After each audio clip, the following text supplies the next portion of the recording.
episode 17 of Snapverse616. I, as always, am Smokey, and with me is Invoke. We have him in animated form this week because, well, he still has his technical issues with his chair. So at least now we've got him going blah, blah, blah. Blah, blah, blah, which is, I mean, not really any different than normal, right? Right? I will say there's been some improvement in there and that my chair is now fixed, but Hell I don't yeah. have everything set up on my computer. So Yeah. But yeah, so this week we were a little laggy because I wasn't feeling too good last week. But there hasn't been a lot going on in Snap, to be honest, so y'all haven't missed much. But here's the stuff coming up in Weekly Bugle that you definitely need to know. It's mostly info on bundles, but we'll be right back with that. Yep.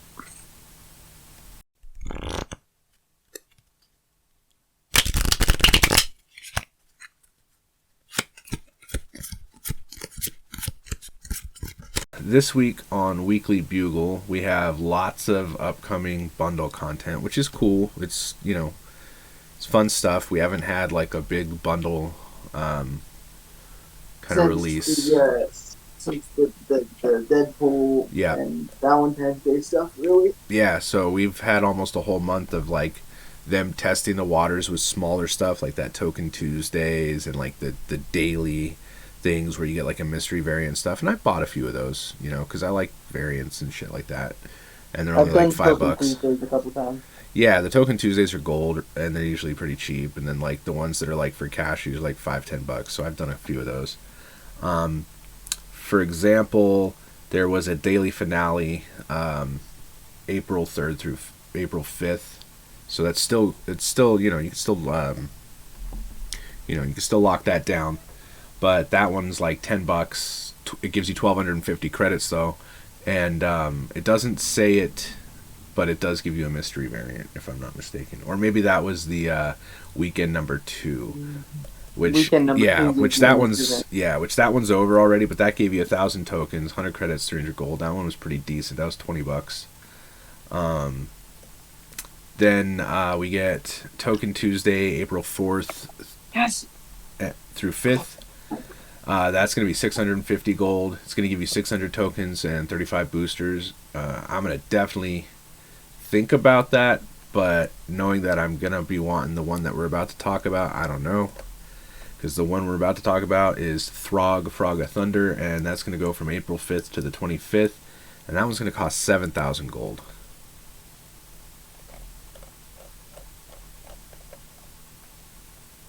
And I swear I have a picture. It's in the PowerPoint, so you should. Yeah, there it is. So it's fucking awesome. I used to love reading the comics where they had like things like Spider Pig and, aka Spider Ham, and like Thor, Frog of Thunder and stuff like that, because that shit was just funny. It's kind of like DC where they would do Elseworld stuff. Like I remember when DC did Elseworlds, there was a my favorite one is Green Lantern goes back to medieval period and shit, and then like goes to like the Old West and stuff. That one was fun. But yeah, so Thor Frog of Thunder is going to be cool. But the best part is 3,000 tokens, so you can get yourself a pool 4 straight up, or you can get halfway to a pool 5 for 7,000 gold. Plus you're going to get 7,000 credits, so you're going to make up a lot of the gold spent. You're going to get 155 Thor boosters. You're going to get the Thor variant and avatar, and you're going to get a title Cold-Blooded. So pretty cool. I think it's pretty dope. Pretty dope artwork, to be honest. It is a nice bundle. I'm just trying to remember back to like when the February. I think 7,000. Bit much, but yeah, but you do get 7,000 credits. Usually, you don't get as many credits with these. I think that's the reason. But it runs till like April 25th, so you got plenty of time to build up the gold. Like I'm not gonna get it right away, even though it's gonna come out the same-ish time as that Token Tuesday. I'm going to wait because you got till April 25th. So there's plenty of time to get gold until then. New battle pass and all, Plenty of time. The second bundle we have is called Aww-Vengers. And this one's like got like cute little like variants, so it's called Aww-Vengers. It's going to run April 8th to 14th. It's only $5, so in my opinion, this is one of the better ones they've had value-wise just for variants. Agreed. You get 35 boosters for each. So that's Ant-Man, Mr. Fantastic, Cap. You get the 3 different variants that you can see. Ant-Man getting into the cookie jar, all tiny and shit, trying to escape with that. Mr. Fantastic as Mr. or Mooster Fantastic, because he's a moose. He's got his arms all tied up in knots. And then you got Captain America instead of Captain America kind of thing going on. One Where note sad. I didn't even realize he was a moose. Oh man, yeah. It literally says Mooster Fantastic too. Like, And I'm a Canadian. and you're Canadian. Fuck, I think Optimal finally wins the fake Canadian thing. You're fake Canadian now. Damn. No. Damn, just like that. Nope, just like that it flipped. Optimus forever fake Canadian. Nah, because you couldn't recognize a moose. I mean, the only worst offense in Canada is not recognizing a maple leaf, I think. We haven't proven that Optimus knows what a maple leaf is. All right, I'm gonna go show him a picture of a moose and a maple leaf later, and if he gets them both right, you're done. I disagree, but okay. The next one that comes out is the next Token Tuesday on April 11th through 12th. That one's gonna be 450 gold and 400 tokens with 15 boosters. So not as good as the first one, but still, Token Tuesdays are great in general. I'll definitely be finishing Master Mold sooner than later. So that'll be cool. The next one we have is Dan Hipp bundle for Devil Dino and Moon Girl. So if you typically like to rock Moon Girl and Devil Dino and maybe don't have variants for them yet, this Moon Girl is adorable. The Devil Dino's not bad, and who doesn't love Dan Hipp variants? So this one's going to cost 2,900 gold. Little pricey. It's going to run April 14th through the 21st. It's got 2,000 credits and 155 boosters for each of the Devil Dino and Moon Girl card. I prefer that Devil Dino, actually, over, yeah. Yeah, it's a good Devil Dino. Probably my favorite Devil Dino. Out of the ones that I've seen. I think I like the winter one maybe best, but I don't know if I've seen the winter one, so that's why I preface it with the ones that I've you've seen it. We covered it at one point. Oh, did I? Yeah. And then I forget what it is. But yeah, so then the next one that you're going to get after that is for Earth Day, and they're going to have an Earth 616 Day bundle. That's fitting because of our podcast name. Well, and that and Earth 616 is the main... I know, comics. I know. It's the main universe. But they're going to have a Hela doing some gardening and a Baby Groot on a swing, like a vine and log swing. I like the Baby Groot. Yeah, it's pretty adorable. And Hela doing gardening is pretty funny. I like that she's got like the big galoshes boots on, and she's got like a gardening shirt on and shit. It's pretty funny. And then that one is going to run April 21st to 28th. It's going to be $10 American, 400 credits and 400 gold and 35 boosters of each. So you'll get that, plus obviously the variants and the avatar. They're going light on the titles for these lately. The only one that's had the title so far is the what was it? That first one, the Thor one, Cold Blooded. Throg, yeah. So they're going pretty light on the titles. That's fine with me. Honestly, I never changed my title. It's been Professor X's best friend because I'm in a power chair since I got that title. Before that, it was From the Top Rope, because that one was awesome.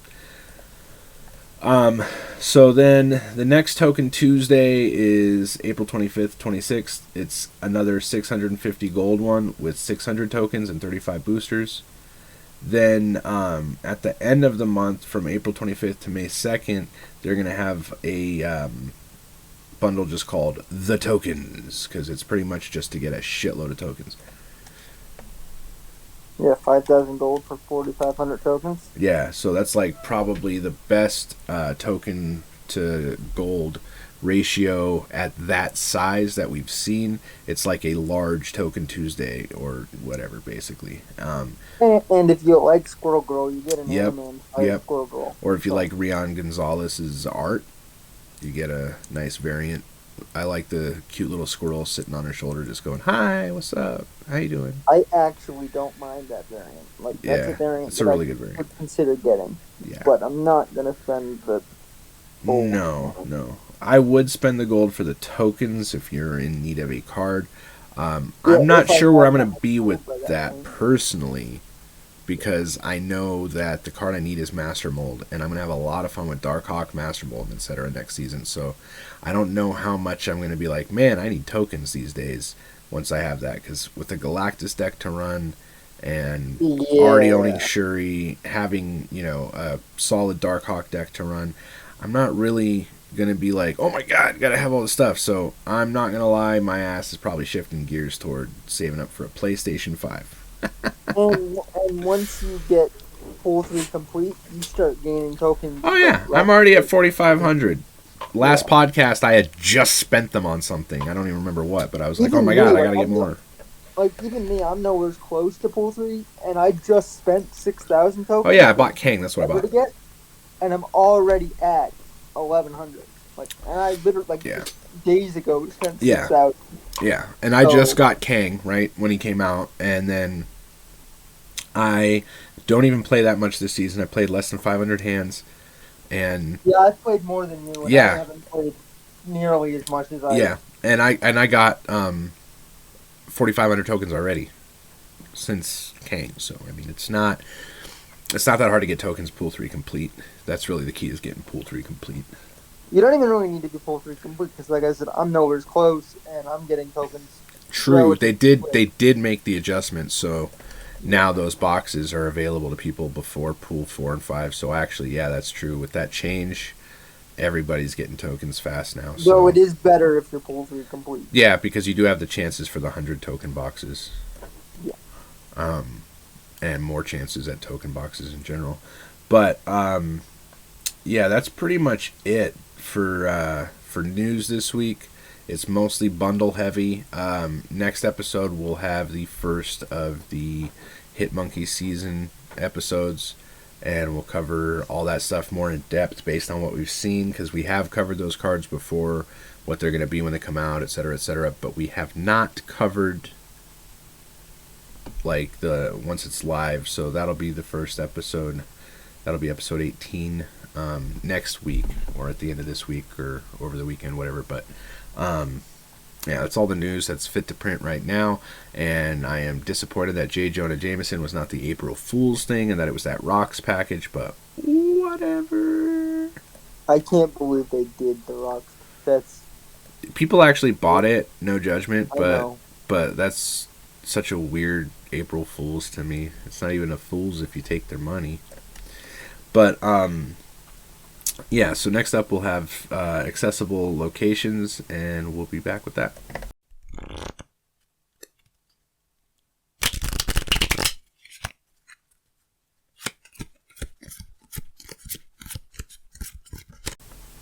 Alright, so what do we got this week on locations?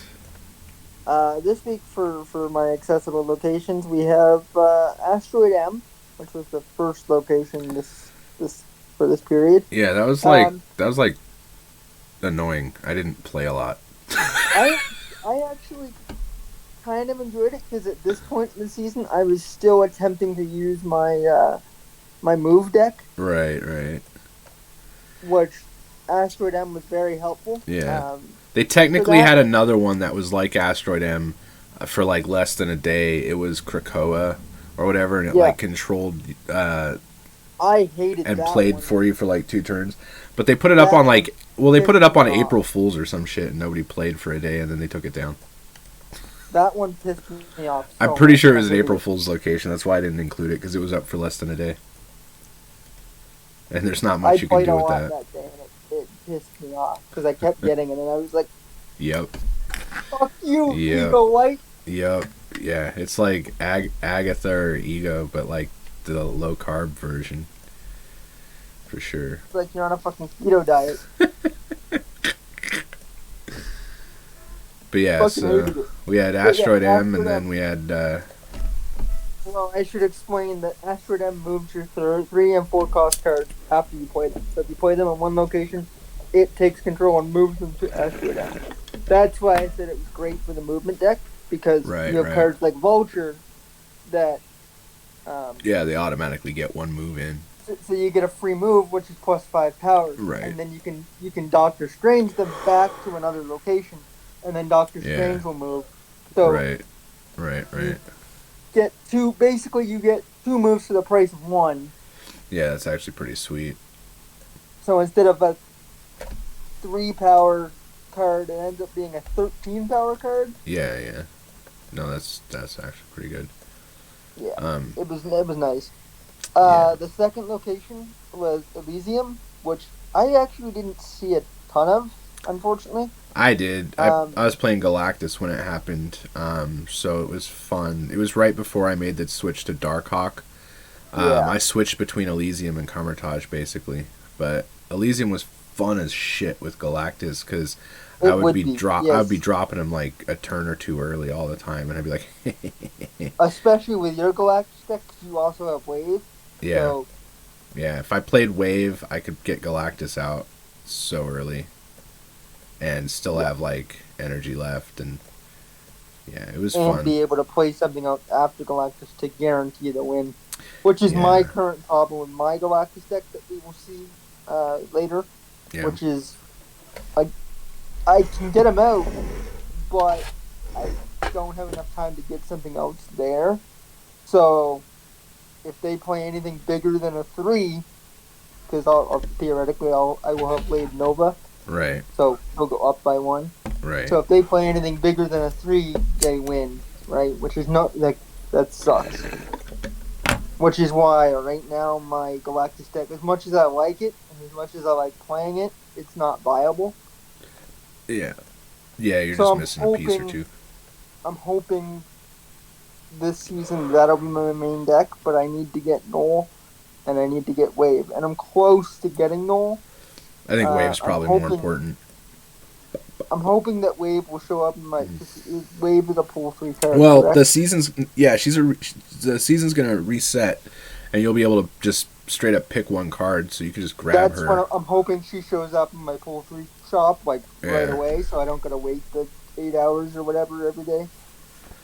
Yeah, I wish you could just pick from a list. That would be so much better. Having it cycle through is kind of booty. I understand why they did it the way they did it, but I wish you could just pick. I don't. I think it's silly. I mean, I understand in terms of like a code perspective, but in terms of an actual like performance perspective, it doesn't make any sense. What they did is they copied-pasted the code that they have for the and they changed the pool that it has access to. That's all they did. Yeah. Bare minimum took away the cost. Yeah. Bare minimum effort, and unfortunately, it's not the right fix either. It's not as effective as it could be. Yeah, if you could just pick one from the list. Like, just give us the list of the cards we don't have and say, here, literally. And they have a mechanic in the game, if we're talking code, for cards not given. How do they guarantee you don't get the same card over not just that, but just from the collection page alone, you can click unowned. Oh, yeah, that's true. So they literally have a thing in place of some kind that they could copy, pasta, modify too. So, I mean, it's just that they chose to do this is kind of like, okay, do you not understand what the issue is? And I think that's it. And I think they're a lot of times tone deaf in terms of, like, they're just not hearing what the community is saying. It's like going back to the Red Skull nerf that was actually a buff. Like, you're literally gaslighting the community at that point. Yeah, we nerfed this card because you're having a problem with it, except we didn't. But they weren't. That's the thing that I understand where you're coming with calling it a buff, because in the way that you use it, it is a buff. But no, in the way anybody uses it, it's a buff. If you use it with Shuri, it didn't nerf it. It's equal. But they weren't trying to nerf Red Skull. They were trying to nerf Shuri. Yes, and they didn't because it's equal. That's the thing. Before, 22. After, 22. They didn't change anything. And then on top of that, they made it more powerful without Shuri, which, while I understand what you're saying, the thing is, that makes it more powerful in that deck. Like, you could say that, the thing about Shuri and whatnot, and that's why it's whatever, and it really was a nerf, but that's not how that works in that deck. The way that deck works is if you don't draw Shuri, Red Skull's way less viable. Whereas now, if you don't draw Shuri, Red Skull's super viable. Like, that's backwards. That's a buff.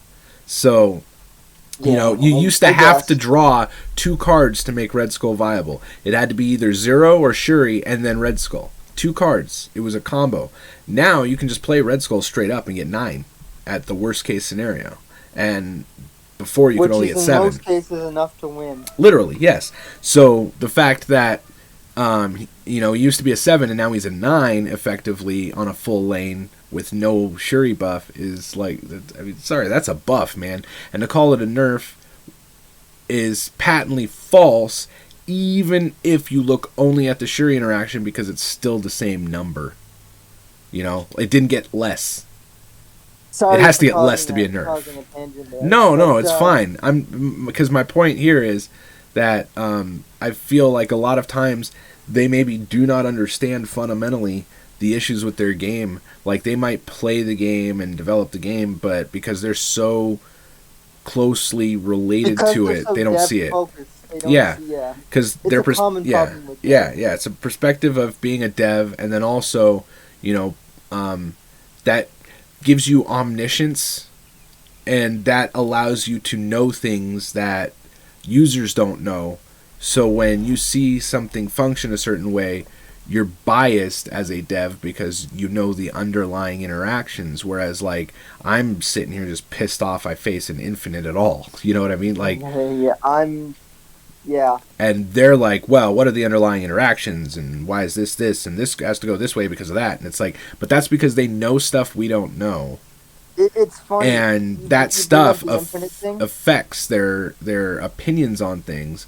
And, you know, when they're never looking at it from the player perspective, which is what they should be looking at it from. It's funny you bring up the infinite thing, because, like, I would occasionally face infinite players, and it's frustrating, of course. You would face them daily. More than daily. It's like every freaking match. That's why I don't climb. Yeah. Well, now I'm seeing them, like, I sent you the one screenshot, but, like, I'm seeing them all the time now. Mm-hmm.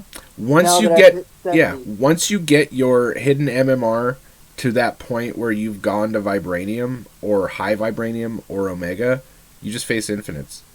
Like, I'm sitting at fucking between 75 and 77 is where I've gotten to this season. Yep, and that's where I used to always be, and I'd be facing infinites. Like, Omega was a one-time thing for me last season. And they're clearly infinites because they've got the infinite card back from this season. Yeah, that's the issue, is that it's this season, not past seasons. Yeah. Having that X-Men Days of Future Past gold card back, yellow gold card back from this season, that's exactly the issue, yeah.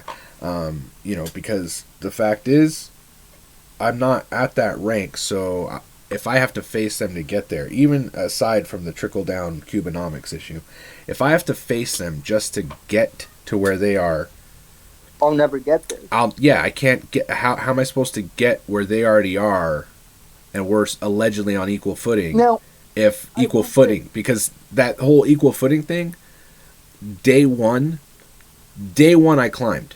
Since day one, I've been literally in the same spot for 500 hands. I've been between 53 and 56, maybe 57. I will say this for 500 hands. When I was in university, and I took some game studies courses, there was a theory.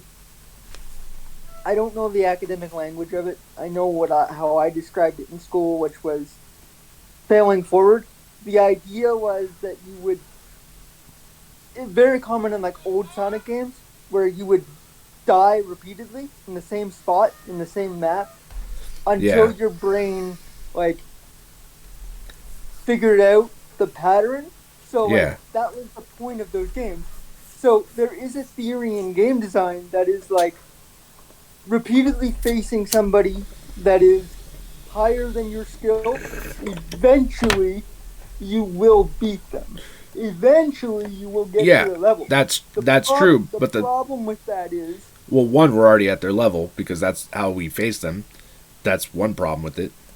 Yeah, and two, it causes burnout, especially in a game like this. I mean, I have played almost 2,000 hands season after season.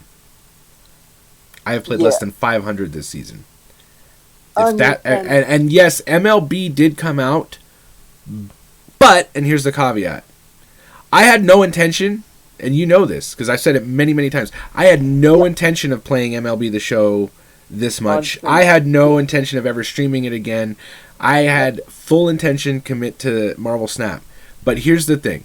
1, Marvel Snap is gaslighting the community. 2, they're not keeping up with their promises. 3, the game is not getting fixed. 4, I am facing the same problems for like 6 months in a row now. Now, on the flip side, MLB The Show, my number one hated bug was check swings. They fixed it. And that's just one of, like, name a fucking thing they fixed. Satchel Paige is in the game for the first time in almost 20 years. They're finally giving black players from segregation era their due. They have a whole docu-series. They have a whole docu-series on those players I was just talking about, like Satchel Paige, Buck O'Neil, etc. Like, it's amazing.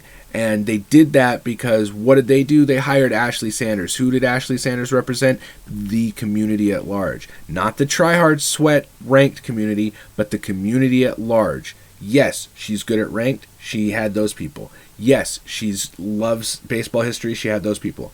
Yes, she loves, the other modes and stuff. And so she had those people. So, like, when I'd be in her chat going, hey, Satchel Paige hasn't been in a game since like 2005 or something like that. Like, dude's the greatest pitcher ever. What's the deal here? I believe it was 2013. Yeah. Well, I thought it was 2005, but either way, point being, it's been like a decade plus. It's been way too long since he's been in the game, where like other players are in there annually, that aren't nearly as good as him. And so, or had nearly as big an impact historically, et cetera, et cetera. So the thing is, now they're putting that stuff in the game, but it's because people would talk to her and say, hey, this isn't in the game. Hey, we're really frustrated by check swings. Hey, content's great, but this thing like feels unrewarding, but this thing feels great. And PXP's kind of weird. And so here's one thing. Pitchers still require about like 600 PXP to advance, but they lowered it for the batters, which was our biggest complaint. Like, literally. And they hired her to work for them. Like, in my opinion, I'm just saying, like, I'm not saying Ben Brode should hire my ass or your ass. I mean, it would go a long way. Good. But they could hire Nina as noob right now and have their pulse on the community. They could know exactly what's wrong and exactly what we need. Another player who's also the managing editor for MarvelSnapZone.com, Brad Siffer. That dude also has his pulse on things and genuinely most times understands what people are talking about. If they got both or one of them, preferably Nina is new, but if they got one or both of those people involved, they would have their finger on the pulse. They would understand what the community needs. They would understand the perception of the game by the community. And they'd stop getting it wrong, adjusting things. Kind of like MLB The Show did by hiring Ashley, who has her finger on the pulse, very much cares about baseball, very much cares about baseball community, very much cares about the game baseball and the game baseball community, the video game. So, I mean, the point of this, I'm going to call it a rant. It's not really a rant, but I'm going to call it tangent. A rant. The point of this is, like, they listen to the community. Mm-hmm. Marvel Snap doesn't appear to have listened to the community. Yeah, so I've gone basically back about 1,800 matches to about 300, 400, purely because of that. A game that frustrated me a year ago got revamped in all the ways that were asked for. They successfully did it. Fielding was changed, everything. Hits and running. Oh, no. I played ranked. Remember how ranked used to be? Maybe 1, 2, 3 hits the whole game, and usually a home run decided it. Yo, I'm getting into matches where, like, combined, we're having more than 25 hits consistently. And it's because they took away the... where I can't do ranked. Well, yeah, that's fair, but they've taken away the shift because that's IRL, but also in-game, they've made fielding slightly tougher, and they've made running feel more like real world accurate. So one of my complaints that I used to make about that game was trying to get a runner in from second was damn near impossible unless you had good speed on a single. And it's called scoring position for a reason, because IRL, most dudes can score from second. Albert Pujols, not that fast, could score from second on a single. So they changed that too. Like, I'm scoring with guys that are like 35 speed from second on singles. I mean, not like short little dinky singles, but, you know, a solid single to the outfield, dude scores. Looping singles, yeah. Yeah, or even just a solid liner to the outfield, dude scores. You know, like the jumps off the bag, all that stuff, everything feels better. It feels more baseball is all I know how to put it. It just feels more baseball. And that's great. But to circle back to Marvel Snap, the opposite of that is what's happening here. They gaslight the community. They don't listen to us. They tell us nerfs. They tell us buffs are nerfs. You know, they don't fix things that are huge known issues.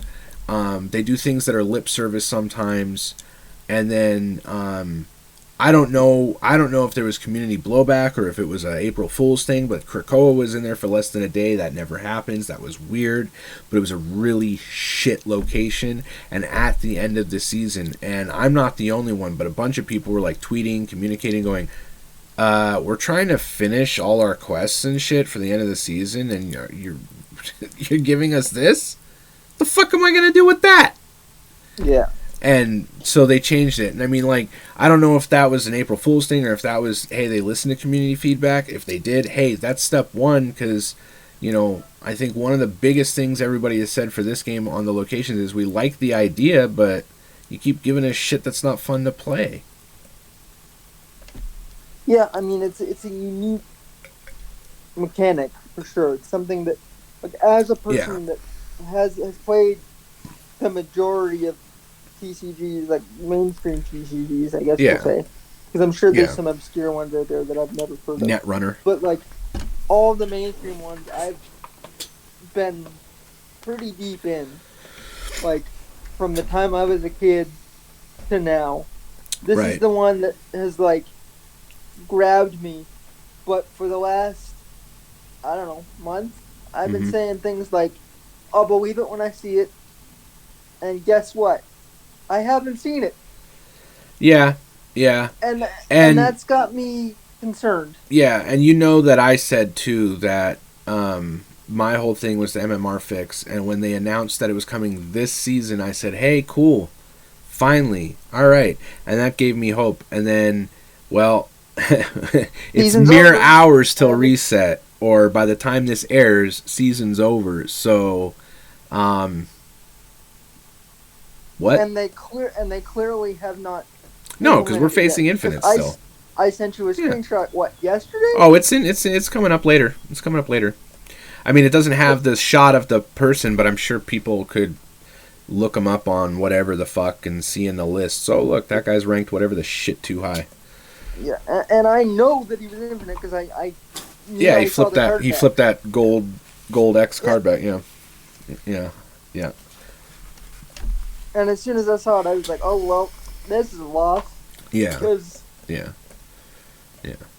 But I didn't capture it, but he also gave me the Deadpool middle finger. Oh, the Chavez finger. Yeah. Wow! Imagine being Infinite, playing someone who's not, and like thumbs upping when you have no risk. Like, what a douche. But anywho, circling back to the locations that aren't fun to play, when Krakoa vanished, Kamar-Taj appeared. I'm okay with Kamar-Taj. And that was fun. That's a fun location. That was fun for like the end of the season. Like, I had fun with that. I love Kamar-Taj. I was playing Darkhawk at this time, and it was great for me, but also it was just genuinely fun. Because I had some games where Kamar-Taj would be the first location, and I'd be like, Iceman, Scorpion, Mordo, or I'd be like, Iceman, Scorpion, and Black Widow or some shit. And the dude would just be like, fuck this shit, I'm out. I was playing, at this point when they brought Kamar-Taj in, I was playing APOC at the Disco. Yeah. Because my Galactus deck just, as fun as it is, I wasn't climbing with it. Yeah. Like, okay. Yeah, unfortunately, it's got the effect of telegraphing to the point that you can get 2 to 4 cubes on snaps as opposed to that's not winning. I wasn't climbing with it. I wasn't. Oh, okay, that was my issue. Because I don't have the proper cards. Okay, right? My issue was I was just grinding even because I like Zabu Jet. The second 2 Spideys lock lanes, they go deuces. So the second, the fucking hobby hits, they're like, oh shit, that's what this is. So at best, I get 2 to 4 cubes. I'm okay with that. I can still climb like that. Yes, it's slow, but I can still climb it. That depends until you face the God Bots and the fucking Infinites. And then they take you for like 8 cubes, and they had like no setup for whatever, and then bam, beat you because Godbots draw from every card and pull the right card when they need it, or because Infinites have every tech card in the deck and have just the right thing at just the right time. And no risk. So, I mean, it depends. Yeah. But yeah, I mean, it can. I had fun with Kamar-Taj, though. Just, I didn't talk about Kamar-Taj because, like, we've talked about it in the past. Yeah, it was fun with Shuri. It can be fun with buff decks. I thought it was great with Darkhawk troll decks because you hit them really hard with stuff. I mean, you rock slide there, and that's 4 rocks. You Korg there, it's 2. I mean, man, I hit a guy on Kamar-Taj with Black Widow, and he had to play so many Widow's Bites that late game he didn't have space to beat me on certain lanes, and I'm like, it's fun doing the Wong. Oh God. Wong, MODOK, APOC. On Kamar-Taj? Oh God. On fucking Kamar-Taj? Like 90,000 APOC. Especially having Swarm in your hand prior, and having laid Colleen Wing turn 2 on Kamar-Taj. Yeah. Now here's an interesting. 3 on Kamar-Taj. Yeah. Now here's an interesting thought, because I was talking with Clown the other day, and we were talking about lore lineups with powers. Okay. Now I get that APOC can't really die, comes back, resurrect, and all that. I get that, and that's his power and all. But here's the thing. In the film that he was in, remember? He kept making mutants more... The terrible film? Yeah, but we're not worried about that. Good or bad, that's not the point here. The point is, remember how he was making mutants more powerful, right? Because that's a thing he can do too, because he's mutant, like the root mutant or whatever, however you want to put that. Yeah. The origin. Yeah, so I just think it's interesting that they have a mechanic in like that, but they're giving it to Living Tribunal.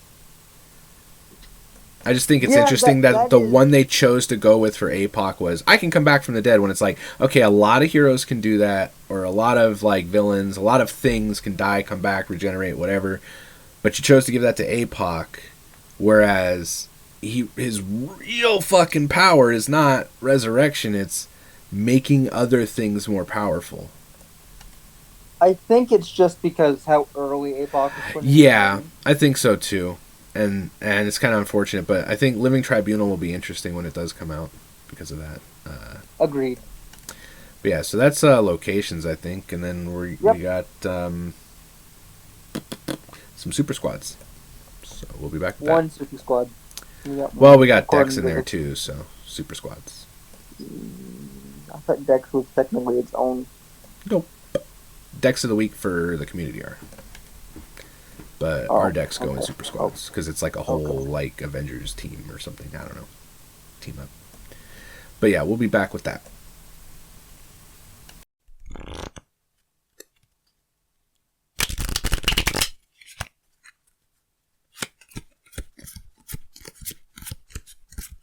This week on Super Squads, we have a unique one. So there's a card in the game that everybody was like, why is this even pool 5 ever?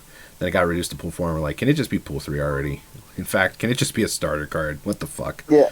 Can you just give it to everybody? Yeah, like, can this just come in the inbox? Like, can it just be issued on Apple install? It's like Apple did with that E2 album. Yeah, because Dazzler is only worth a shit on one lane if you fill every other lane, which outside of playing Brood and Mr. Sinister and stuff that's going to make it like so that you're losing potential power well more than the +6 you get to Dazzler just for filling the lanes. Like, it kind of makes Dazzler very, very unappealing. But there's one scenario where you might be like, So if you're playing Patriot, you might be playing Brood, just because the Brood's buff, but the first one doesn't. Yes. And you might be playing things that tend to go wide anyway, and then buffing them. So while Dazzler will not... Exactly. So while Dazzler herself is not going to get buffed in that scenario, if you drop Ultron, like in your successful curve, Dazzler will get a buff, as will, all those, clones and etc., plus the 8 for Ultron. So you can turn Dazzler Ultron into like an 18-point play on a small location, or on a location with one of your buff cards and some other tiny card or something, and then have the the Ultron bots, the drones, and then your other buff card and etc. on the other lanes, and have a really powerful situation. So this can be a really solid combo. So if you happen to have Dazzler through no fault of your own, because why else would you have Dazzler unless the game gave it to you and you were like, the fuck is this shit? Like, so much the pink bunny suit on Christmas Story on Christmas Day. Pretty sure I have her, and I'm pretty sure I pulled her from one of those boxes in the collection level. Yeah. And I was like, are you kidding me?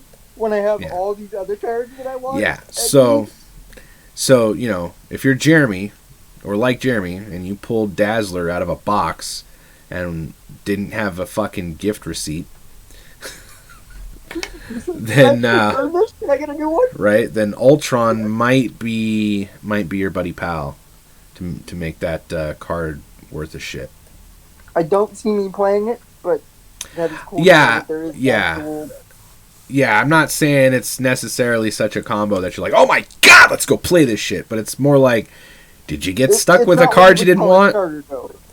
I mean, I would call it, an Avengers level threat like it is. And I would say if you got stuck with Dazzler and you're already pretty good at Rock and Patriot, well, you might be able to do this. I actually want a Patriot deck because I just got Patriot. That was the card that I bought last season. Well, since you just got Patriot, it sounds to me like them giving you Dazzler was probably not the worst thing to ever happen. I got Dazzler before Patriot, so maybe. Well, I get that, but I mean, now that you got Patriot, maybe you can give this a whirl, see how that goes, because I know it'll be Wild Wild West in about 10 hours anyway, so. Now I'm going to make sure that I actually have Dazzler. But yeah, I remember getting her, but I could have been dreaming. I don't know. Which I guess would be a nightmare, but... Yeah. So, the first deck we got for our covered decks this week in Super Squads is Maximum Hawk. I called it that because if you say it fast, it sounds funny, but also... out of context. Interesting. What? Say it fast enough and take it out of context. Yeah. Yeah, exactly. Yeah, so I've got Iceman, Korg, Black Widow, Scorpion, Baron Mordo, Mystique, Cosmo, Maximus, Darkhawk, Rockslide, Ronin. Right now I have America in there because I'm doing a quest. But she doesn't really sit in there. I just need to play 6 costs, and I forgot about that when I took the screenshot. I'm not going to lie. Usually I have something else in there. It's been Enchantress, but I've been looking to replace her. So, to be perfectly frank, that card will, in the end, be where Master Mold slots in the end anyway. Because Master Mold is the card I've got on hold at the shop, pinned 45 out of 6,000, 4,500 out of 6,000. So, when I get him... I'm going to replace America, who used to be Enchantress. So that's basically just Master Mold slot anyway, in the end. But the idea behind this is turn 1, you're going to Iceman or Korg, either stuff a rock in there to buff a card later, or Iceman them and maybe hit something that they really needed to not be hit. Man, that Black Widow on Kamar-Taj would have been nasty. It was. I used it on Bar Sinister earlier too. That was funny as fuck. Dude didn't retreat though, because they had Galactus and just played Galactus Bar Sinister. But that's all right.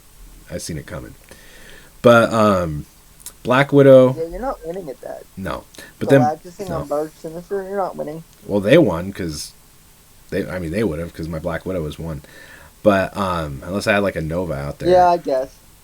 Yeah, they win. They win by double. You would have had to have like a Nova. Mm-hmm. But anyway, so then there's Black Widow, Scorpion, and Mordo for your turn 2. Or 3 if you don't draw a card for 3. Or if you just feel like you need to play them anyway.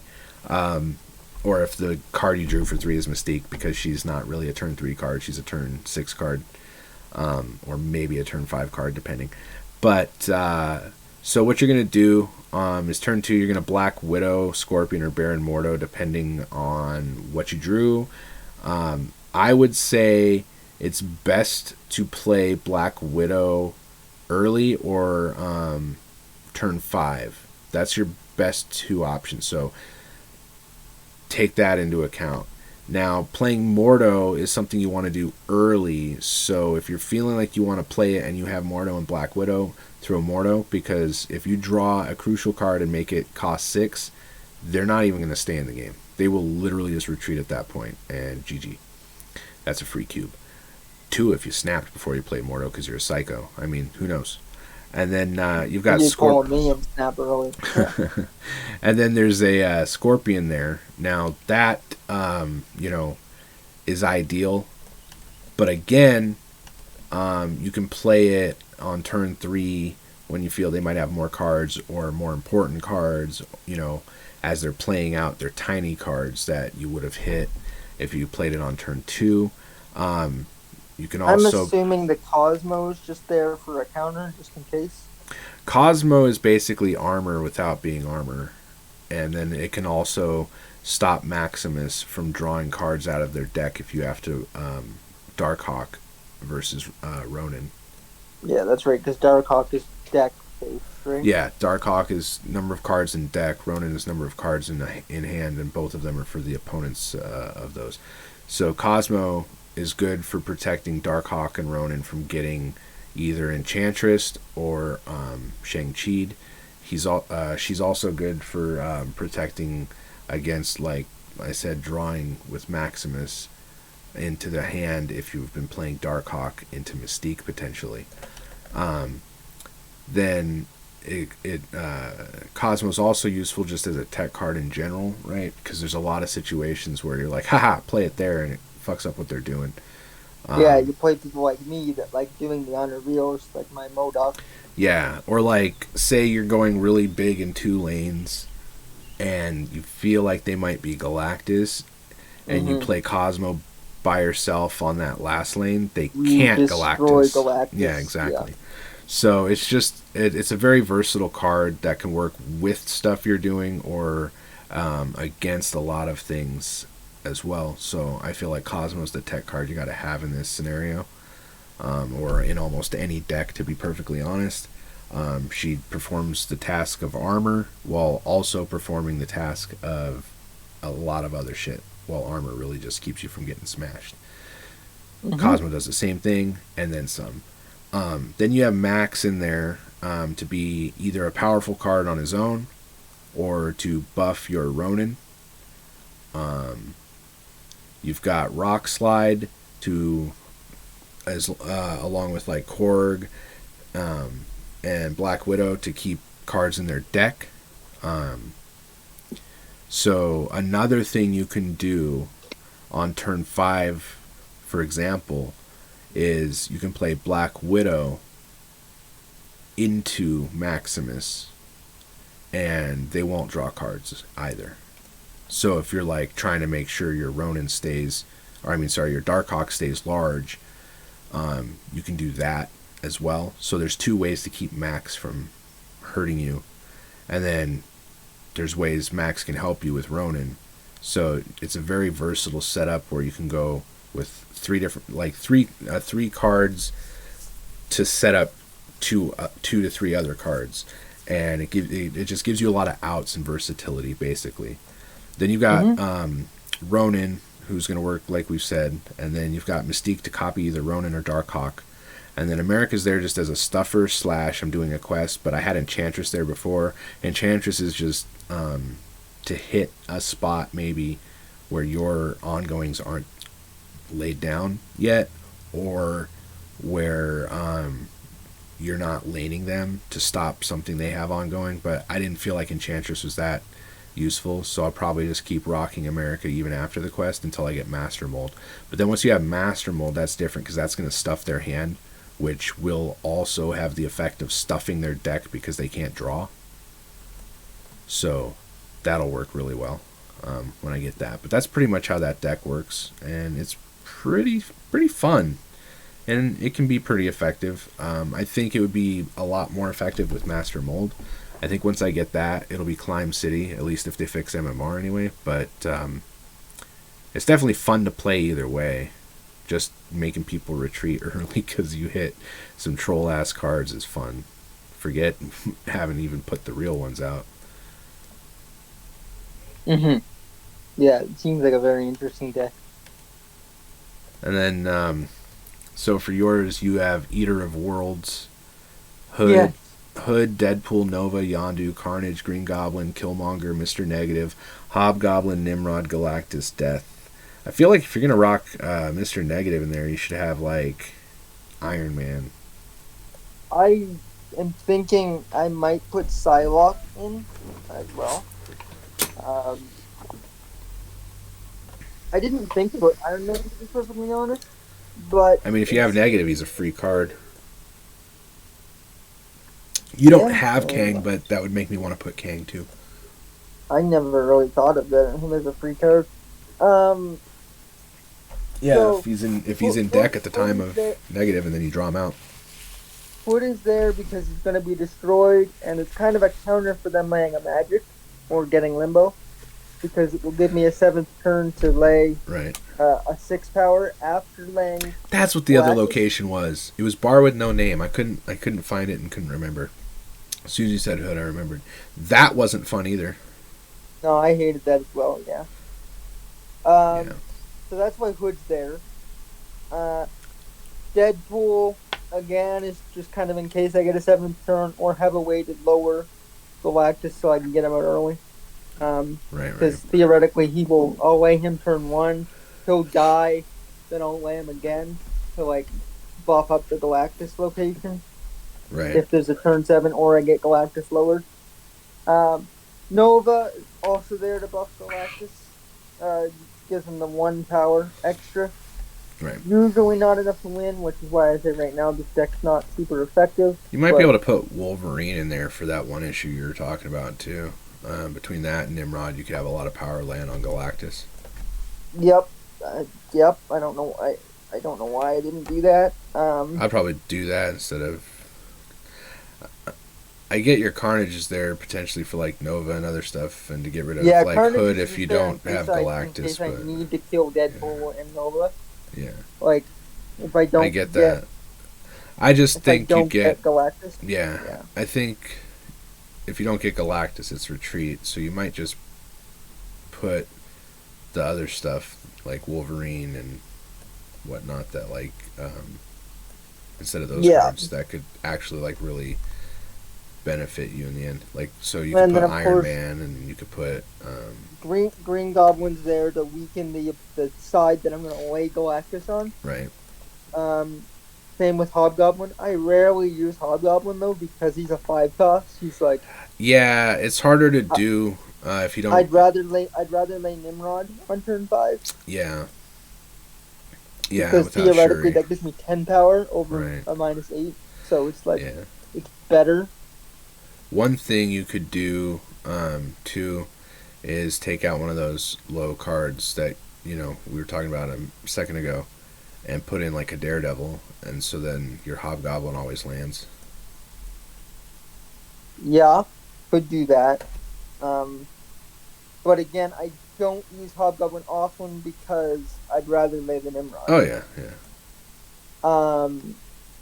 And Death, Death is just there, again, kind of in case they lay a magic or we pull Limbo. And we kill a bunch of cards with or Galactus. if you negative. Yeah. Yeah. Because then you get Galactus out early because it's a 2 cost. Yeah. Yep.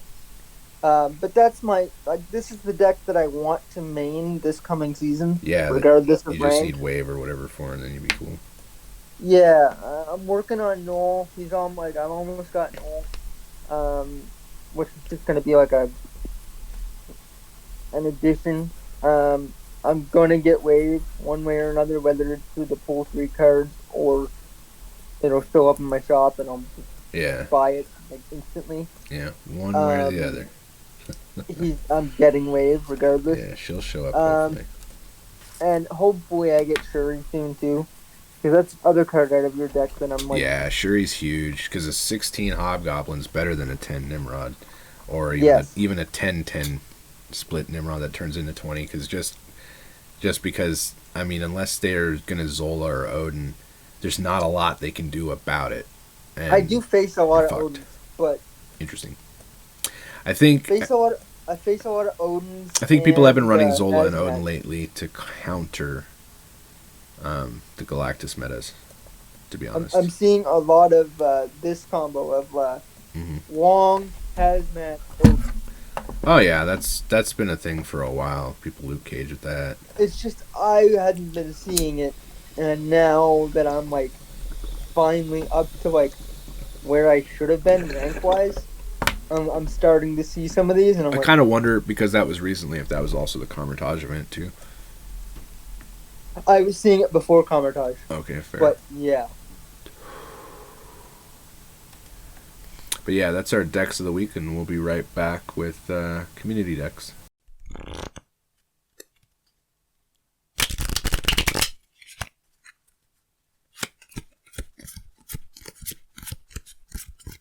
So the first deck we have for community decks comes from Clown, and he calls Nega Mold because it has Negasonic, because it has Negative Man, sorry. It's a different deck that he was building for Negasonic. But yeah, so this is Psylocke, Master Mold, Zabu, Armor, Baron Mordo, Mystique, Mr. Negative, Wong, Absorbing Man, Iron Man, Magic, and Ronin. So a totally different take than what I'm rocking for where I'm going to put Master Mold, but can also be super, super effective. So with Mr. Negative, you get the free Iron Man, you can get a Magic out early. You can get Ronin to have 5 power and a buff while also costing only 3, and you can get a free Mystique, stuff like that. So it can be really, really, really, really effective. You've got a good row of 4-cost cards. So Zabu, that's going to allow you to get negative out on turn 3 potentially. Also allows you to play Wong and Absorbing Man for only 2. You play Wong and you play Mordo. That's going to piss some people off. You play Wong and Mordo and Absorbing Man, that's really going to piss some people off. So you can do a lot of things here. And then obviously, if ideally the curve with negative is to get Iron Man out for free with a 5, that makes him a 10. That also means he's going to buff everything where you have other cards. And since you've got a good share of low cost cards with Psylocke, Armor, etc., low power cards as well as low cost Master Mold, Iron Man's going to help that lane be really, really effective. And then Ronin's going to take care of business in the other one, as long as you've gotten your Master Mold and your Mordo and etc. out there to get stuff in their hand. I think the only weakness this deck has is against Shang-Chi, but there's Armor. The thing is, Armor runs also against a lot of the cards you're going to want to play, so it depends on what you get out and when, if you're able to get that Armor to protect what you need it to protect, etc. So, and then bear in mind, Iron Man, as a free play, you're going to want to put down on 6 so it can't get Shang-Chi'd. That way you don't have to think about that. Because if you play that ahead of turn 6, they're going to know where it is, and then bam, they'll Shang-Chi it, which has the added effect of also taking away the doubling effect of on everything else there. So, you know, Mordo goes from a 6 back to a 3, etc., etc., etc. So, bear that in mind.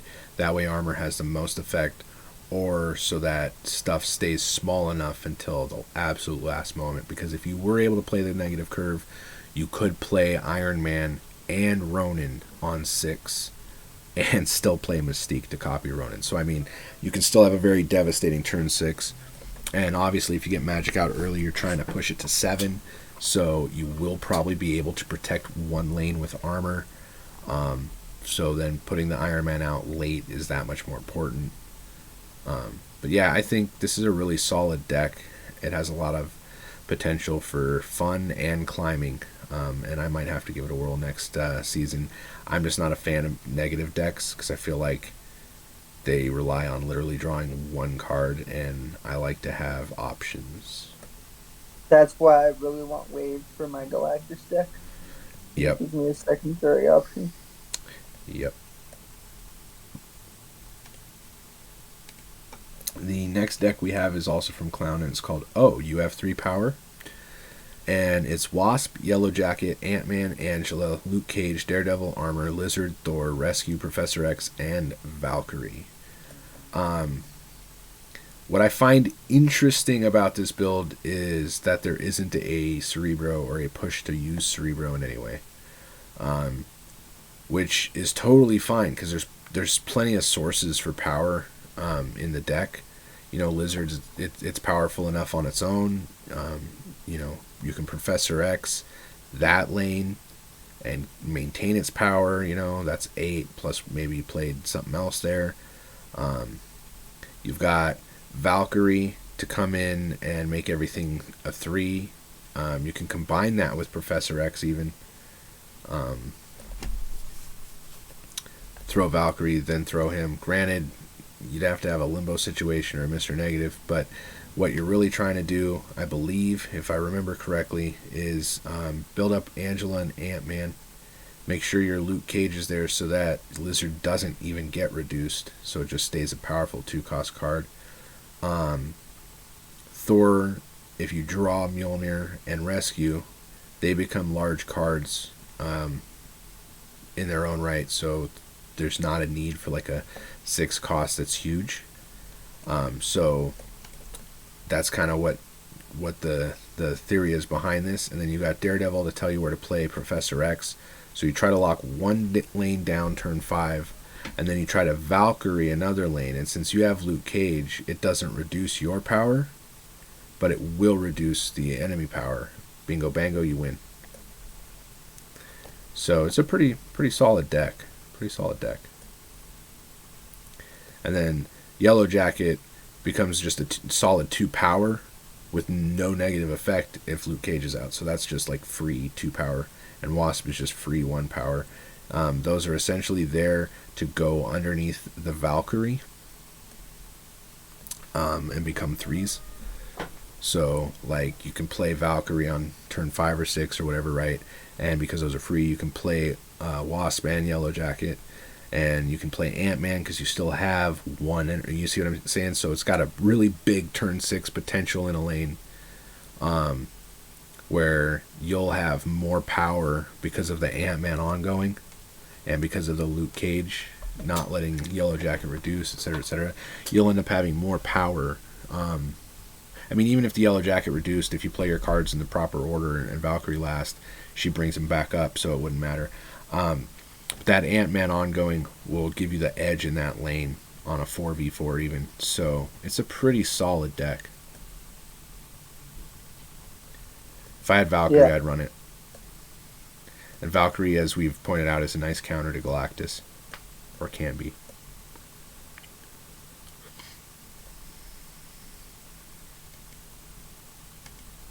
The third deck we have is also from Clown, and it's called Stick and Move. And this is a movement deck. It's got Human Torch, Iron Fist. It's got Beast, Dagger, Kraven. It's got Cloak. It's got Doctor Strange, Vulture, Shang-Chi, Arrow, Heimdall, and Magneto. And he's got some pretty cool variants. That Cloak variant's pretty lit. I like Iron Fist variant. The Heimdall variant is pretty dope too. This is similar-ish to uh, my move. Well, probably because he gave you your movement build, if I'm not mistaken. Yeah. And he modified this for cards you didn't have, if I remember correctly. I modified it myself, but yeah. Well, whichever way it went, but yeah, I think it went from this to what you have. Yeah. But I mean, this is really solid, you know. You Iron Fist your Human Torch, you beast them back up. You know, you got Dagger for when you move stuff with Cloak or when you move stuff with Heimdall. That's why I'm waiting to get Beast. I don't have Beast yet. Yeah. Yeah. Huge for that. Once again, one of those cards. That's like, right. Yeah. That's why it should be pick a free card from Pool 3. Like, once per season. And then they should still have a separate Pool 3 shop that allows you to, like, get a card for a price. In my opinion. Yeah. But, yeah, so, you know, you've got some options for hitting the Vulture big. You've got Arrow to move some stuff, which will buff Dagger and Kraven by letting the other player do it. Magneto for the same kind of thing, you know. Just so many options. But, yeah, it's a really, really solid deck that you can get a lot of power with, ramped up for cheap. And you don't necessarily have to rely on Heimdall to get it all done. But it gets the buffs going in every direction because it's from moving other players' cards, from moving your cards, from bouncing cards, from location affecting with Cloak, Doctor Stranging, etc., etc. I mean, yeah, you're either moving your cards or bouncing them, or you're moving the enemy cards onto locations that your cards get bigger when that happens and stuff. So I mean, pretty fucking sweet all around. Definitely makes sense why it's called Stick and Move. I'm probably going to have to give this a whirl next season with some modifications because of Hitmonkey. So definitely look forward to trying some movement out next season because I don't care about rank anymore. I'm just going to start having fun until they fix that MMR. That's how I was this season. I was like, I didn't really care about rank. Oh yeah, Mr. 77. Then I started climbing, and I was like, what? Yeah. Cause like I was stuck at 50 for 3 of the 4 weeks. Yeah. I couldn't get any. 55, and then like I don't know. This last week I made it fucking 77, and I'm like, okay, I don't want to lose. Well, you changed decks up. That helped, I think. I changed to Galactus for a bit because I was just having fun being a bit of a troll. Yeah. And then, like I said, I started climbing. And I was like, oh, what? That's cool. But yeah, so this last deck we have is from Killer Chris. And this is his Patriot Valk. So this is another Valkyrie deck. Very cool Valkyrie. Jealous. Very cool Valkyrie variant here. But yeah, so this is a Wasp, Bast, Mysterio, Mystique, Bishop, Patriot, Brood, Silver Surfer, Debris, Blue Marvel, Valkyrie, Sarah deck. And so essentially it's going to run a lot similar to Clown's you have 3 power. The difference here is you're also doing the Bast and Mysterio along with Bishop and stuff. So you've got Patriot as well because you're going to have Mysterio drones that have no ability. Wasp has no ability. Debris Rocks have no ability. Broods have no ability, etc., etc. So there's a lot of things that will be affected by Patriot's buff. Blue Marvel will buff everything as well. And then if you roll through it, you've got no fewer than 6. So that's half the deck that are 3 costies. So Silver Surfer coming in and hitting all those. Bishop's going to be huge if played early. Mystique's going to be huge from Bast and buffs, while also buffing while copying Patriot or Blue Marvel. So you got a lot going there. Then you've got Valkyrie to even things out. Then you have ongoings that are going to hit. So essentially you lower the enemy to 3, buff yourself up. Bast will affect cards in hand, so you can get Mystique to 3 before playing her and then adding to her.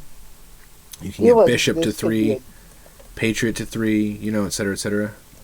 You feel like this could be what in the Who now? I was gonna say, I feel like this could be a good like C3 deck. It could if it didn't have all the things that are going to buff things and make things wildly bigger than others. This is really more about getting things buffed up and ramping while also like having Sarah for energy for that big play at the end.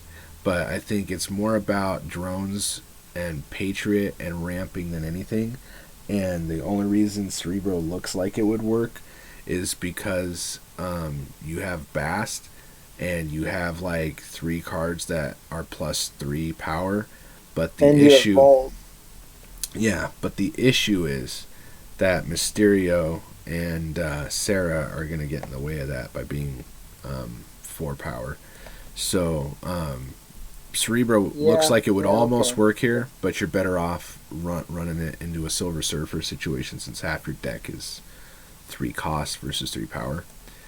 But yeah, it's definitely really solid. Bass is more there just to get your cards that don't have power like buffed up, because even Brood and Silver Surfer buffed up 1, you know, that's more power, you know. And then you get Wasp from a 1 to a 3 and it's free, you know. You get Mystique again from a 0 to a 3, plus she's copying buffs. That's less of an empty spot. Bishop starting at 3 if you play Bast early, right? That's, you know, plus growing, yeah, plus his growth, like that's huge. Patriot, same situation as Mystique. It's not just a buff and a small amount of attack anymore. Actually seems more useful, you know. But you need to get Bast to like turn 1 basically. He's got to be out early. Turn 1 or 2. I mean, you could even play him 3, you know, and still be buffing those cards, like, to an extent, depending. I mean, it would have the least value for Bishop at that point, but, I mean, it's still doable. But, yeah, I think this is a pretty versatile deck, and you could pretty well climb with this, I would feel like.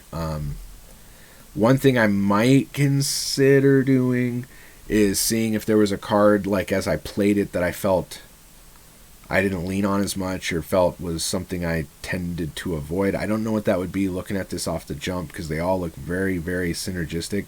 But if there was a way to get magic in there so that I could do more with Sarah on the last turn, but that once again might be I'm overkill. Missing 3 cards. Well, at least you're not missing Valkyrie. That's what I'm missing. I can't run against that. That's true. I'm missing Mystique, of course. Ooh, that's such a good card. Brood. And I think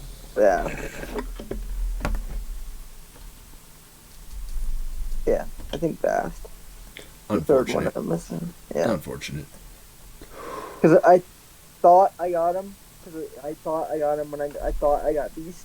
Because Bast and Beast. Turns out I got neither one of them. I got, like, again, it was one of those imaginary moments where I was like, so I have a lot of those. Oh yeah, you were watching that daytime Karate Kid movie that didn't exist while you got Bast and Beast. I smoke too much weed.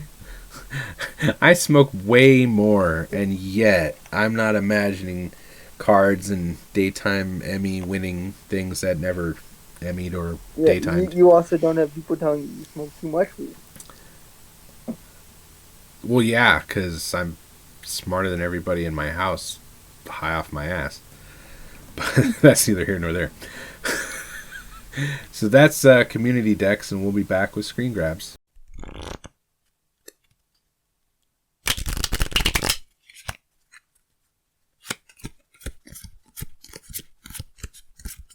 This week on Screen Grabs, the first one up is mine, and I thought it was fun. It was still when I was running Galactus. I got a Shuri Nimrod situation, and then I played Galactus on Vibranium Mines because they had avoided it the entire match, and Nimrod did his thing. They Infinite. And they played Infinite, and I'm like, I win by 2. It was cute. That's the one time that, like, Galactus' 2 power actually did something. Yeah, literally, the one time Galactus' power was the deciding factor, and not the fact that he just eliminates the board. This next one's also mine. It's Darkhawk versus Patriot, and this is when I started running the Darkhawk deck. And so, only 18. That's surprising. Well, Darkhawk 16 from a 0. That's 8 cards he's got in his deck still. That's a lot when you consider that means only 4 cards are missing from a deck, and he's got more than 4 cards played. Yeah. So I did a very good job with Darkhawk on this one. Oh yeah, not just the power difference. Yeah. Like they hadn't gotten any luckier. Well, and then the thing is, the game's not over yet. They retreated at this point. So Muir Island. It's over at the Darkhawk location, though. Well, that and the fact that Mystique hasn't done her job yet. She's going to be 16 as well. Yeah, that's... So, yeah. Yeah. Then you add the other 4 for Muir Island if they don't even play a card there necessarily. You know, and I'm already getting +1 to that. So they're fucked on all sides, essentially. And it was great because the Quantum Realm, they were thinking, haha, I've got Patriot and Mystique to copy Patriot. I'm going to be over here buffing these cards, and he's going to be stuck with 2s. And I'm all like, Darkhawk! Mm-hmm. Yeah. And since his lane was full, even if he had Shang-Chi there, and shit can be done about it at this point. Game, set, match. Yeah, he's full because of your, like, Black Yeah, and because he decided to play the Widow's Bite there and whatnot so that it wouldn't be a 0. Which normally... Seems like a good play, yeah. Seems like. Yep, but nope. Didn't work out, and so I ended up winning. So that was a lot of fun, beating the Patriot deck with the Darkhawk, Ronin Next one's combo. mine. Yeah. This is my my first Galactus win. Nice. Funny. I started playing Galactus, and I went 3-1. Similar to mine. All 3 of the wins were 8 cubes. Nice. Yeah, this is similar to mine, only no Shuri. So it's 5s for Nimrod, but yeah. Definitely dope when you can pull it off. But he Doctor Doomed, and I was like... About that. About that. Yeah. All that hard work. Right. Gone. As you can see, I didn't get to lay my Green Goblin, but... Yeah. Your next one's the one you played against the Infinite Player, and I even told you after you sent me the screenshot, oh, I've played this guy a bazillion times, because I have played Blitz with the Mysterio icon a bazillion times. And it's not a bot, it's a fucking human, and they're infinite, and it sucks. And he's apparently a dick, because he gave me the middle finger. Yeah. And so, like, sewer system, your goblins, I'm guessing, it's either his goblins or yours came back on you. Mine came back on me. Yeah. And then, you got Oscorp locked down, but he makes like the perfect play at Kamar-Taj by 1 point with Doc Ock, which is like unreal shit. So lucky. Yeah, yeah, and that's the thing about infinite players is they can afford to do things like that because what does it fucking matter? Like, you know, if that Doc Ock had a pulled, yeah, my APOC, for example, yeah, or my Hog, the fucking, yeah. Oof. He just got lucky. This next one comes from Ant-Man Thanos. Well, he did get lucky, but he was also infinite, and you're not, and it shouldn't be. But the next one up is Ant-Man Thanos getting a sweep. Pretty sweet. That's a nice sweep. Yep. He filled up the other dude's side with debris, rocks, and shit like that, and then you know. What did he Shuri? He didn't have, I don't think, anything that I think it might have been Lizard. I think he might have shuried into the Lizard. Shuri into... Yeah. Because they zeroed in a Red Skull. I don't know. It is weird. It is definitely a weird play. Like if you're gonna run that deck, you Shuri into Red Skull. Or at least like if you're gonna Shuri into Lizard, don't do it where the lane's gonna be full. Which is already hard to do considering Central Park is a thing. And then Debris was played fairly early. You can see that... unless he played Lizard, like, no. No, Lizard was played Turn really 1, he would have late. known Central Perk was a thing. Yeah. Why do it? He played Lizard last, that's the thing. Or he played Lizard third. Either way, Why? by that point, Debris was out and Shocker was out, you know. So, like, at that point, you should know better than to be trying to fill a lane with Lizard, especially, like, Shuri, because, yeah, it's a 10, okay, cool, but now it's -3, and it's, you know. And even if it wasn't, 10 is infinitely beatable. Like, you can beat 10 with a lot. It was a very weird situation here. I'm not sure what dude was going for, but Ant-Man crushed him. That Doc Doom could have beat the 10. Yeah. Because he could have onslaughted the Doc Doom. Yeah. Next one we have here is from Clown. This one is Valkyrie versus Galactus. It's kind of like what we were talking about before. So, dude sends Hobgoblin over, right? Because Galactus, he's got his Wolverine ready because Galactus, and he's thinking, yeah, I've got this, you know, like that's a Mysterio drone and blah, blah, blah. But yeah, then Valkyrie comes in and says, guess what? That Hobgoblin that was -8 or -16, well, now it's a 3. You know, oh, that Mysterio drone? Well, that's a 3 now. Potentially 0, now it's 3. So essentially, like, just flips it on him, gets double the points because makes Wolverine a 3 from probably like a 5 or something. And then, you know, yeah, it buffs Galactus 1, but also buffed Wasp 2, so easy dubs. And that's one of the reasons I kind of want Valkyrie. Like, you know, counter Galactus. Yeah. Isn't that nice? And aren't you special? I haven't used her yet, though. So. Well, then I don't know if we can be friends anymore because you have to use her if you have her. I just don't have a deck for her. That's all. Sure you do. Name one. I don't know. One of the ones we've seen. One of the ones we've seen, like umpteen of. So the next one is Venom's powerful rocks.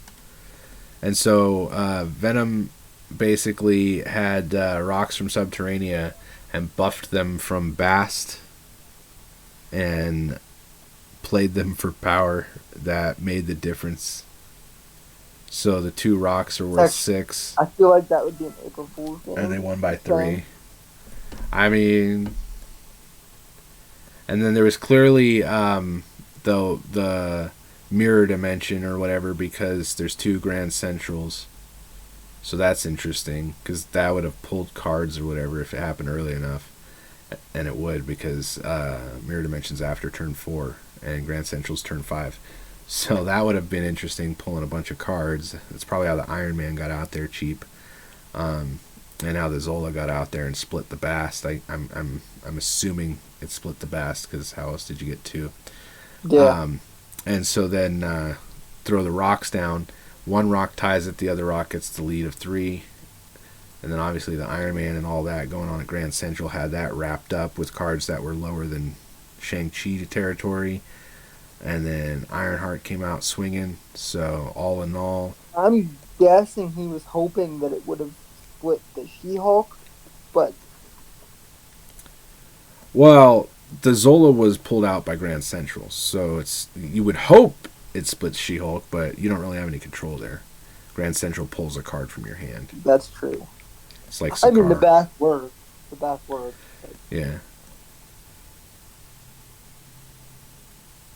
Well, I think more the Bast didn't affect anything really, but unless it buffed the cards late. Well, I guess by saying it worked because it didn't cost him anything. True, and it may have buffed the rocks late because of Subterranea.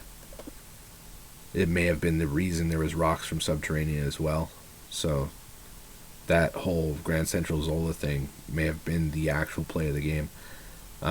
Done by AI, essentially, because pulling Zola to split Bast goes to Subterranea and plays. So you get 5 rocks. Or wait, no, that's just shuffled. So you'd already have the 5 rocks. But he plays again, buffs the rocks. They come down at 3 on the last turn. That's crazy. This next one's kind of funny because it could have very easily ended up in Titania Tennis. Yeah. This is a Clown one as well. This is his first game of the day, one day. And he swept So, yeah, it could have ended in Titania tennis, but the Professor X launched Titania back and locked the lane. And made it so it couldn't move again. Yeah, so. which is like, why did the dude do that? Did he think that it would like Professor X would go off first and Titania wouldn't? Either that or he thought the Titania would come to his side, and Professor X flips and locks it is what I think probably happened. So, that's funny because the second he plays, he locks the lane, so Titania is not going to come over. Yep. So that's like, oops. And 5 always beats 3. Yeah. Simple math. So that's oops. And then at that point, they got to win the other 2 lanes, but they flooded with Storm and didn't, get anything out of it. Do anything with it. Yeah. Yeah. And then the mid, that was their best effort and didn't do shit. Obviously, it looks like they retreated on 5. But I don't know what they do at that point to do anything. So pretty misplayed all around. They couldn't have won even if they didn't retreat. Pretty misplayed all around.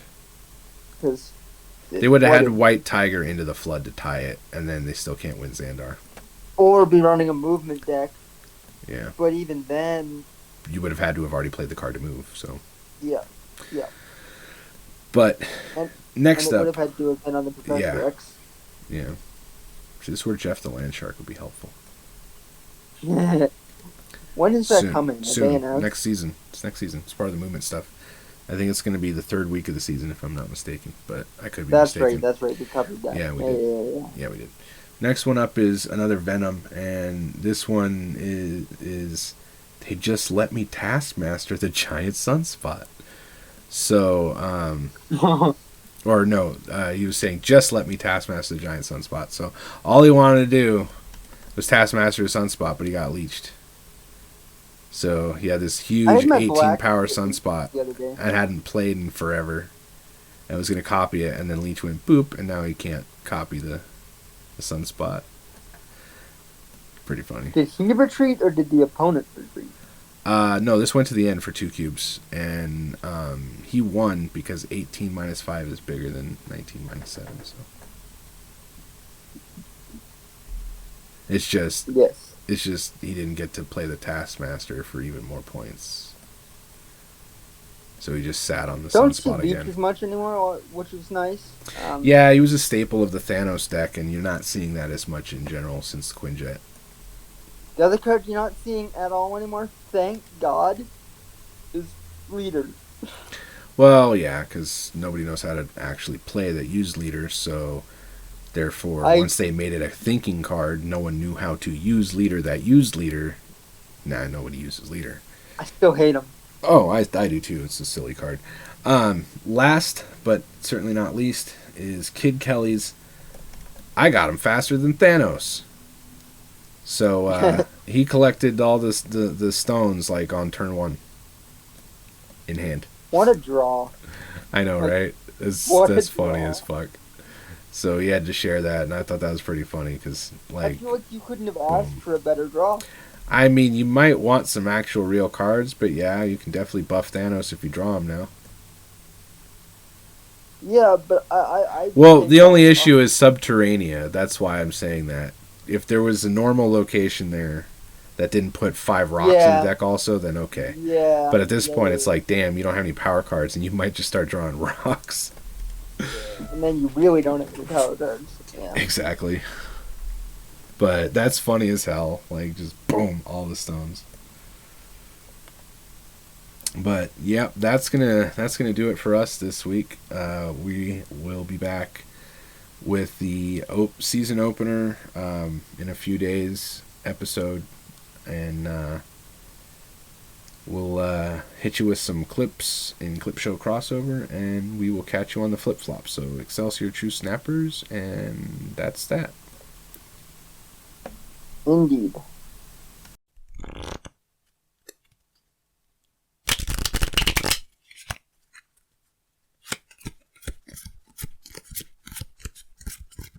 Welcome, gamers, to a thrilling tournament match in the world of Marvel Snap. It's Ziggy's debut, folks, and he's come to play.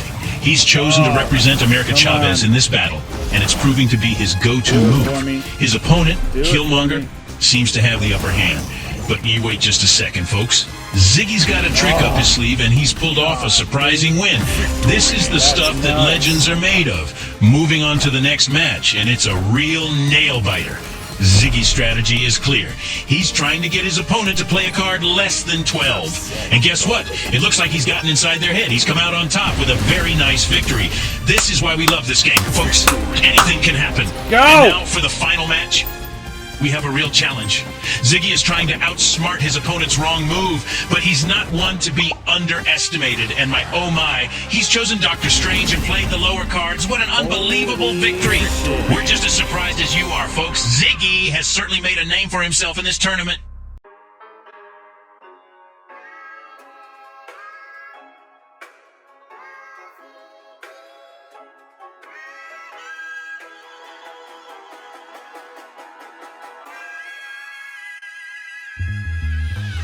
Where each deck fitted, even though I'm prone to snap that. Known to be so quick-witted, you sound Drax when you snap back. When everyone knows it rains Jess Jones on the tap mat. Think your boss sings the flow, administer vision if you're not at a spot I blow with a skip track. You tried to blow back the roof, so my armor said I will skip that. Jubilee still got a +1, Okoye said she's with that. Cause the Nightman cometh, Iceman stunneth, while the Hulkman smashing America ass who done it? Snapverse616. Snapverse616. Snapverse616. Snapverse616. Then invoke drops Kazar cause he's Mr. Fantastic. His spectrum of skills are what let me handle this rap shit. His puff up, his clutch up, smokes 3 sacks like it's magic. But it's a Wolfsbane classic. You thought your full moon's Jurassic, but it's actually tragic. If I'm a silver fox with the flippity yippity yapping, he's quick like a rabbit. His girls unfurling squirrels while his flirkins hurling antics. Invoke the hawk-eyed watcher who ought to see through your static.